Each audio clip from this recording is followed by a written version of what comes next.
The Majority Leader. Madam President, so last night, the House of Representatives passed the strongest, boldest, and most significant government funding package we've seen in a very long time, bringing us one step closer to fully funding the government for the 2022 fiscal year. Now, as we all know, funding the government's a basic responsibility of Congress, but rarely does this responsibility arrive at such a critical moment for our country and for the world. War has erupted in Europe, and Americans are looking to relief from rising costs, and this package is critical for facing these challenges. After weeks of hard work, I'm pleased to report that this bipartisan funding package represents a robust and unapologetic investment in the American people. It will give our troops a raise, provide more money for schools and Head Start programs and Pell Grants, reauthorize the Violence Against Women Act, fund the President's Cancer Moonshot, and open the floodgates for funding the bipartisan infrastructure law. This funding bill is overflowing with very good things for our troops, for American jobs, for our families, and for America.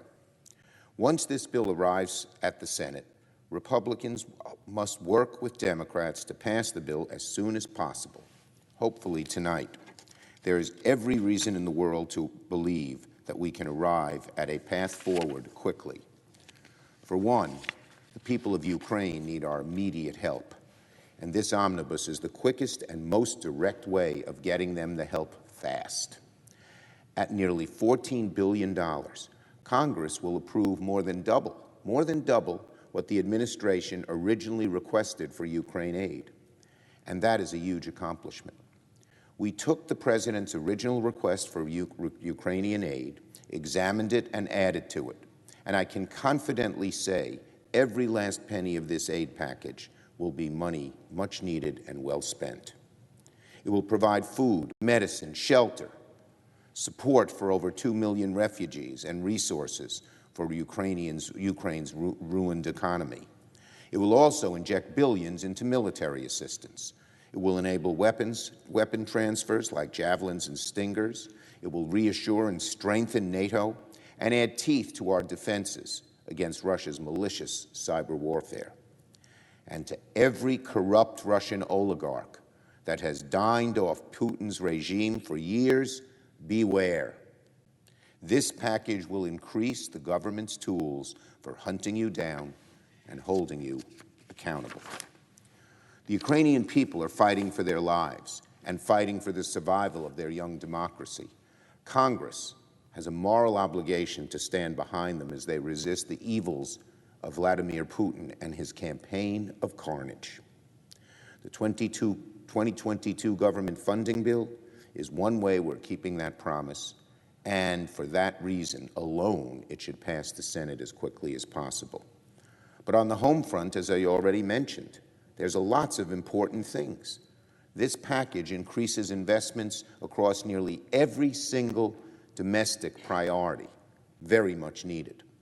I'm particularly thrilled to say that after a decade of false starts, this package will finally reauthorize the Violence Against Women Act, which I originally helped write and pass when I was a congressman back in 1994. Unfortunately, this very needed, important bill to protect those who are abused has languished in limbo for far too long.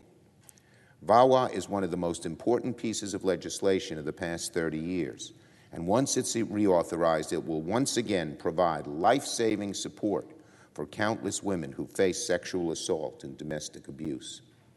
I thank Senators Feinstein, Durbin, Ernst, Murkowski, and all the co-sponsors, bipartisan, for helping bring this law back to life. Now, of course, nobody argues that this package is perfect. I am deeply disappointed that the administration's request for more COVID funding failed to make it into the House bill. But we're going to keep fighting to make sure we get that money approved as soon as possible. COVID funding right now is all about being prepared. It will provide funding for vaccines and therapeutics and testing, which means it will be much easier to keep schools open to keep businesses open, and keep life closer to normal than it was during Delta and Omicron. So we will keep working on COVID relief. It's very much needed.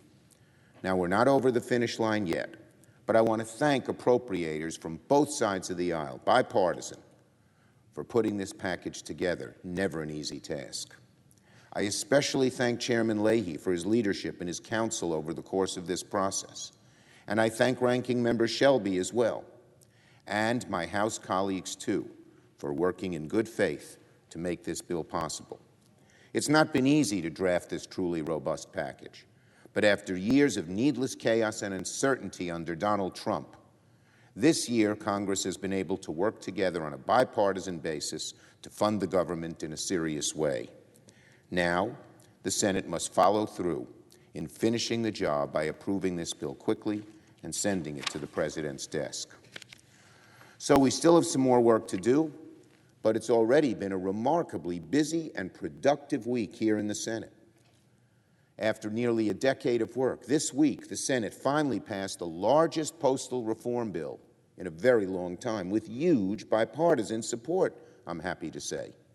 We also sent to the President's desk the first bill in American history that finally, long overdue, declares lynching a federal crime after a century of failed attempts. These are both momentous and indeed historic accomplishments, and I thank my colleagues for working in good faith to get them done. I have always said that whenever possible, Democrats would be willing to work in a bipartisan way to get things done.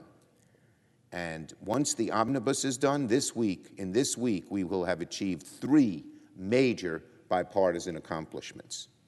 And yesterday, Senate Democrats also met for our DPCC retreat over at Howard University, where we had a spirited and productive conversation about the biggest issues facing American families, lowering costs.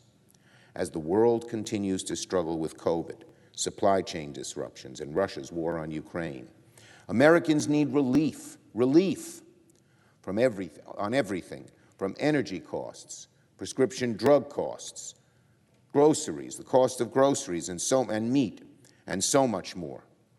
Democrats will keep working these issues with laser-like intensity and unflinching focus.